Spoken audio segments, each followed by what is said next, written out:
A Democratic lawmaker is suing to remove President Trump's name from the Kennedy Center right here in Washington. It was added in big letters to the center's exterior last week after a vote from the Board of Trustees. Ohio Congresswoman Joyce Beatty is an ex officio trustee, and she says that vote went beyond the board's authority as given by Congress.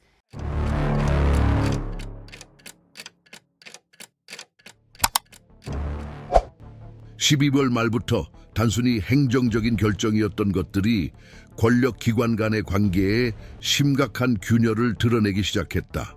12월 20일 워싱턴 DC 소재 케네디 공연예술센터 이사회 특별회의에서 정치적으로 임명된 이사들은 공개 토론 없이 만장일치로 문화센터 외부 간판을 교체하는 안건을 승인했다. 이로써 원래 존 F. 케네디를 기리기 위해 세워진 기념비 옆에 도널드 J. 트럼프의 이름이 추가되었다. 이 결정은 예술 진흥에 대한 행정부의 기여를 인정한다는 내용으로 회의록에 기록되었으나 1963년 암살된 전 대통령을 기리는 기관 명칭을 직접적으로 규정하는 정관에 반하여 의회 사전 협의 없이 이루어졌다. 의례적 성격의 안건으로 제출된 이 제안은 의회 의원들의 원격 참여가 갑작스럽게 중단된 회의에서 승인되었다. 이후 조이스 베이 의원이 발표한 성명에 따르면 그녀는 투표 중 공식적인 이의를 제기하려 했으나 묵살당했다고 주장했다. 이 사건의 영향은 당시 회의실 내에서 발생한 일에 그치지 않았다.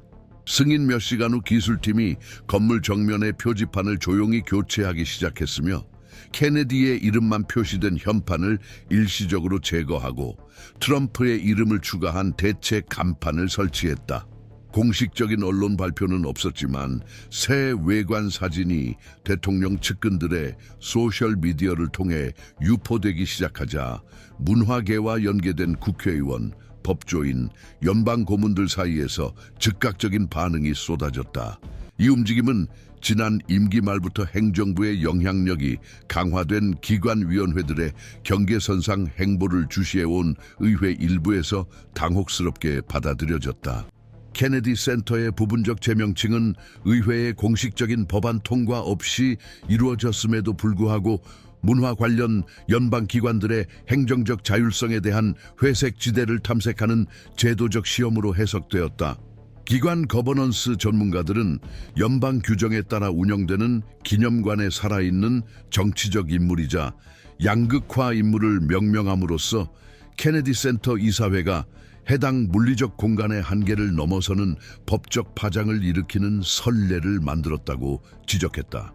의회가 승인한 원래 정관은 기관의 명칭을 존 F. 케네디의 영원한 추모의 일부로 규정하며 센터의 기념관 특성을 변경하는 개정에 대해 명시적인 제한을 부과한다.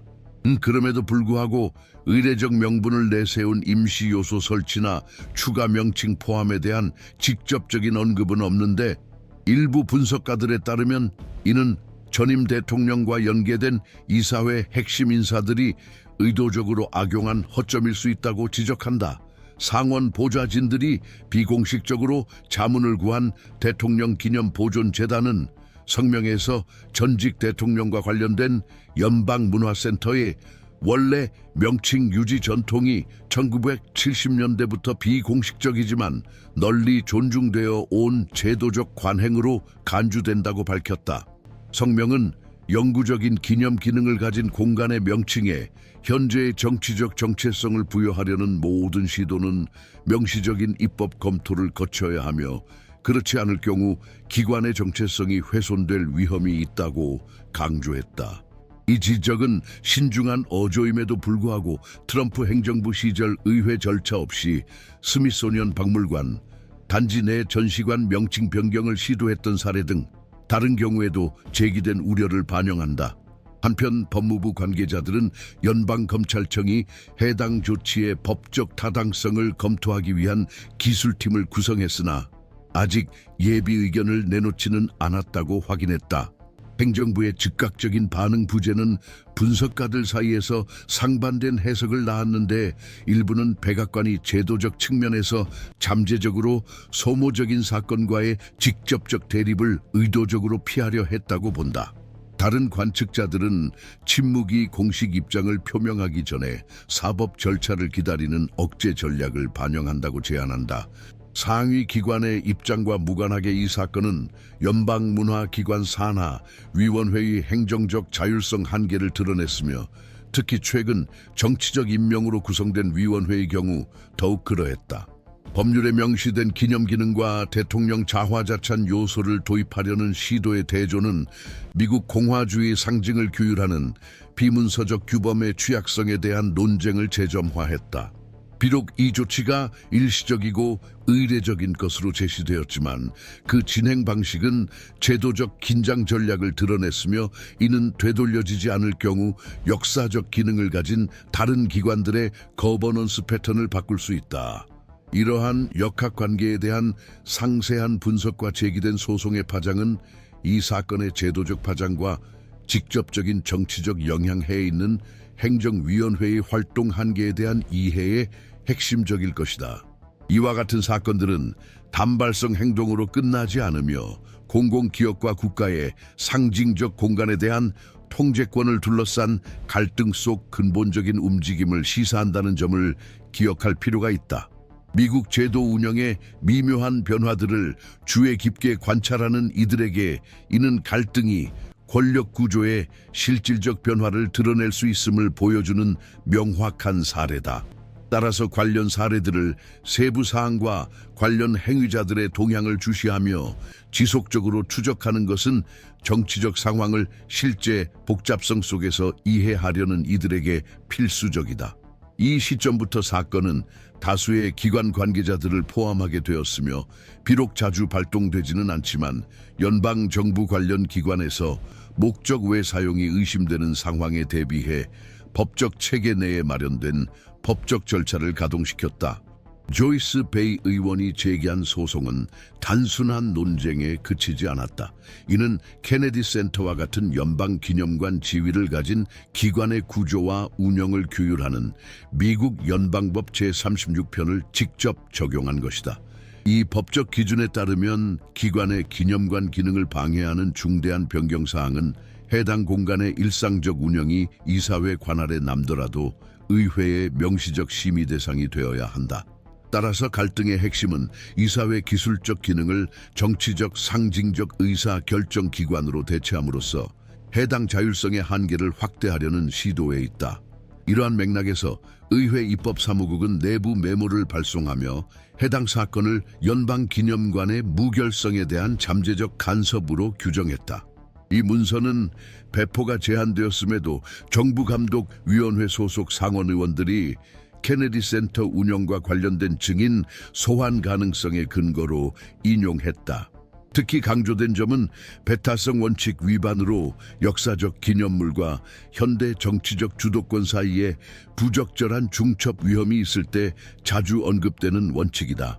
이 해석은 구속력은 없지만 선거 분쟁이나 진행 중인 조사에 여전히 적극적으로 관여하고 있는 인물들에게 공공건물 명명이나 기관 차원의 연계 수여를 논의할 때 활용되어 왔다.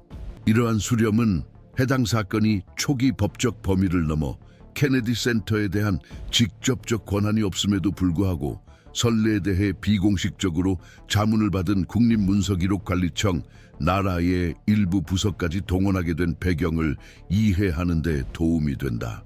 NRA 역사 큐레이터 팀의 기술적 입장은 연방 공간의 기념적 성격을 변경할 가능성이 있는 행정 조치는 특히 정치적 활동이 여전히 활발하고 논란의 여지가 있는 인물과 관련된 경우 각별한 주의를 기울여 처리해야 한다고 지적했다. 이 의견은 내부 회람 문서에 재인용되며 해당 사건이 단순한 표지판이나 명칭 문제가 아닌 제도화된 기억 공간의 중립성 원칙에 직접적인 영향을 미친다는 인식을 강화했다. 기관 차원의 갈등은 의회 연구 서비스 CRS가 예비 의견을 발표하면서 더욱 격화되었다.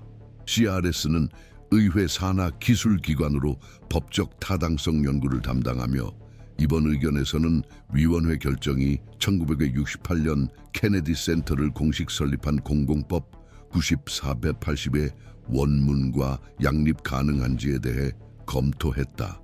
아직 최종판이 아닌 이 보고서에 따르면 기념관의 정면이나 공식 커뮤니케이션에 추가 이름을 삽입하는 것은 비록 영구적인 행정 조치로 공식화되지 않았더라도 특히 자기 홍보나 공공공간의 개인화라는 동기로 이루어질 경우 원래 입법적 권한에 대한 해석상의 일탈을 구성할 수 있다고 한다.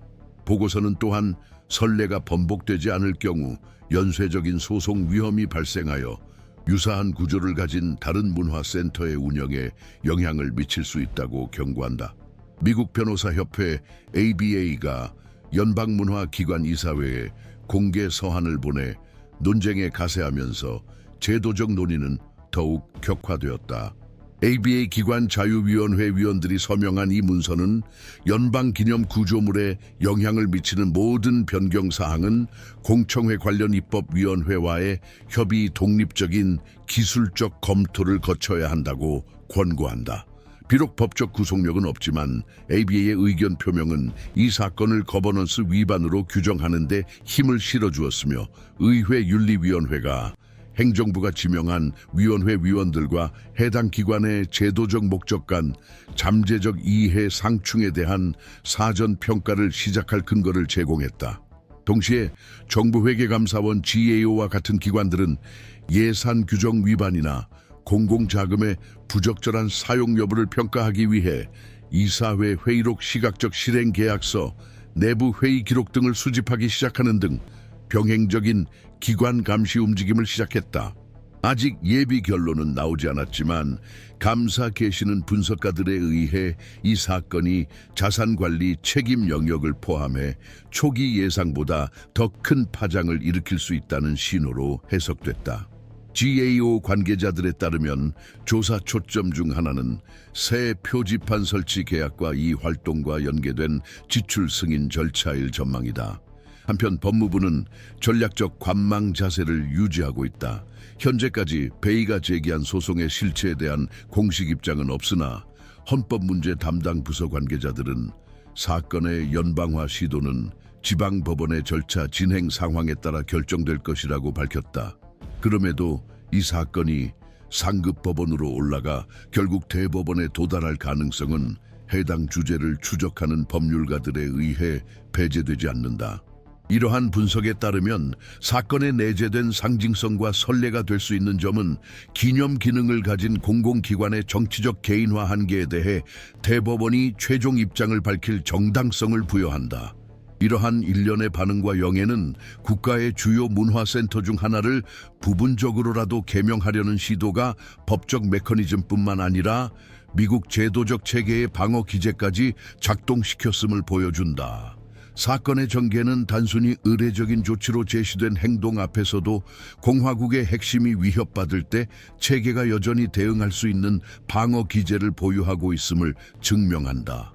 이는 고립된 분쟁이 아니라 그 특수성과 진행 방식 때문에 기관들이 행정적 수단을 통해 역사적으로 합의된 공공공간의 의미를 재구성하려는 시도에 맞서 운영적 한계를 재확인하도록 강요하는 사례이다. 케네디 센터에서 발생한 사건에 대한 해석에는 여전히 상당한 의견 차이가 존재하며 이러한 차이는 행정행위의 법적 적정성 평가에 국한되지 않고 보다 광범위한 차원에서 그 제도적 의미를 포괄한다. 상당수의 헌법학자들에게 있어 위원회의 결정이 사후에 사법부에 의해 무효화된다 하더라도 입법부와 어떠한 협의도 없이 결정이 내려지고 실행되었다는 사실 자체가 미국에서 공공공간 사용을 규율하는 규범의 경호성을 시험하는 중요한 사례가 된다. 이러한 관점에서 이 사건은 특정 명칭의 유지 또는 철회 논란에 국한되지 않고 연방 구조를 공화국의 상징적 참조점을 재구성하는 수단으로 전략적으로 활용하는 방식을 드러낸다. 따라서 핵심 쟁점은 단순히 규범적 차원이 아니라 개념적 차원이다. 즉, 집단적 기념물의 의미를 재정의할 정당한 권한이 누구에게 있는가 하는 문제이다. 다른 한편 또 다른 분석 흐름은 이 사건이 행정적 자율성의 범위 내에서 이해되어야 한다고 본다. 이러한 분석가들에 따르면 상징적 또는 의례적 성격의 행위에 대한 사법적 개입 확대는 거버넌스 위원회의 권한을 약화시키는 경향이 있다. 입법 행위에 대한 보다 제한적인 해석과 연계하여 이 전문가들은 공식 문서상 법적 명칭이 변경되지 않았으므로 기관의 공식적인 제명칭이 이루어지지 않았으며 일시적인 표지판 설치 자체는 연방 법률 위반에 해당하지 않는다고 주장한다.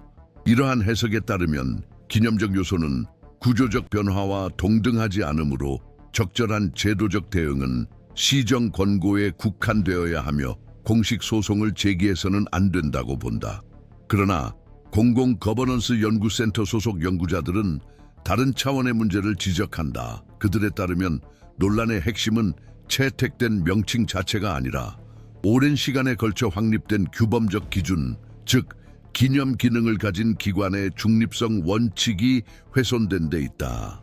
케네디 센터는 설립 당시부터 존 피츠제럴드 케네디 대통령의 대통령직 유산을 중심으로 한 제도적 통합의 공간으로 구상되었으며 이러한 기반 위에 새로운 의미를 더 씌우려는 시도는 수십 년에 걸쳐 구축된 상징적 안정성을 훼손할 수 있다.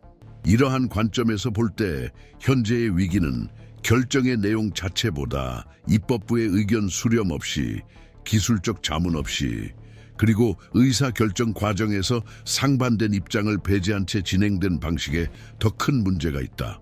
이러한 이해는 시민 감사를 수행하는 기관들에 의해 반복적으로 제기되고 있으며 이들은 직접 임명된 위원회와 위원회의 정치적 활용 확대를 점점 더 주의 깊게 주시하고 있다. 최근 조사 결과는 문화적, 역사적 중요성을 지닌 기관들의 행정직을 전략적으로 점유함으로써 제도적 긴장을 유발하는 패턴이 존재함을 시사한다. 이러한 맥락에서 케네디 센터를 둘러싼 사건은 국가의 공식적 구조 내부에서 공공서사를 재편하려는 시도의 상징적 사례로 인식된다. 해당 단체들은 이번 사건이 연방기관 보호 메커니즘 개선의 필요성을 입증한다고 보지만 지나친 경직성이나 기관의 해석 능력을 저해하지 않으면서 이를 실현하는 방법에 대해서는 합의가 이루어지지 않고 있다. 한편 조이스 베이 의원이 제기한 소송의 결말은 여전히 불확실하다. 법률 전문 매체들이 인터뷰한 전문가들은 이 소송이 특히 기관의 원래 정관에 근거하고 적절히 문서화된 절차상 결함을 지적한다는 점에서 일관된 근거를 갖추고 있다고 평가한다. 그럼에도 불구하고 특히 상급 법원까지 잇따라 항소가 제기될 경우 소송 진행 속도와 분쟁 장기화 가능성에 대해서는 신중한 시각이 존재한다.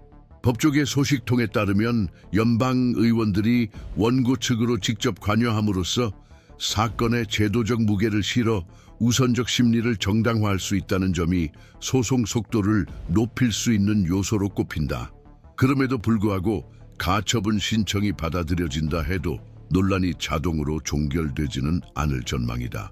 법원 명령의 완전한 이행 여부나 현행 규정에 대한 새로운 행정적 해석의 채택 가능성 등 불확실성이 남아있기 때문이다. 현재까지 이러한 성격의 상황에 제도적 체계가 어떻게 대응해야 하는지에 대한 확고한 합의는 형성되지 않았다. 헌법은 전통적 법적 수단 외에 국가 상징 보호를 위한 구체적 기준을 거의 제시하지 않으며 입법 과정은 물질적 성격의 변경보다 상징적 분쟁에 더 느리게 반응하는 경향이 있다. 이러한 불일치는 기억 표현 정당성과 관련된 갈등이 행정위원회 표지 계약 표면상 의례적인 결정과 같은 주변 영역으로 옮겨질 여지를 만든다.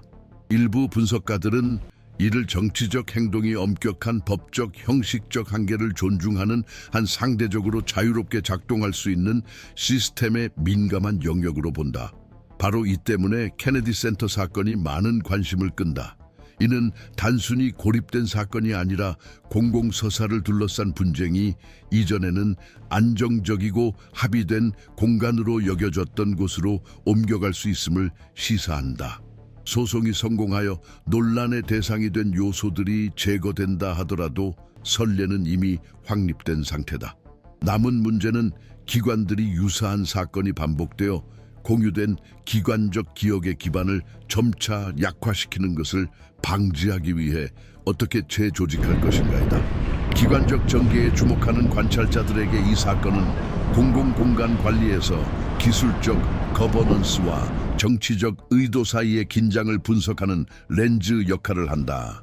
이러한 유형의 해석을 통해 현재 무엇이 걸려 있는지를 이해할 뿐만 아니라 향후 행정주기에서 제도적 구조의 어떤 측면이 재구성될 수 있는지 파악할 수 있다. 따라서 이러한 사례를 지속적으로 추적하는 것은 형식적 한계를 넘나드는 전략에 직면한 기관들의 회복 탄력성 정도를 평가하는 데 필수적이다.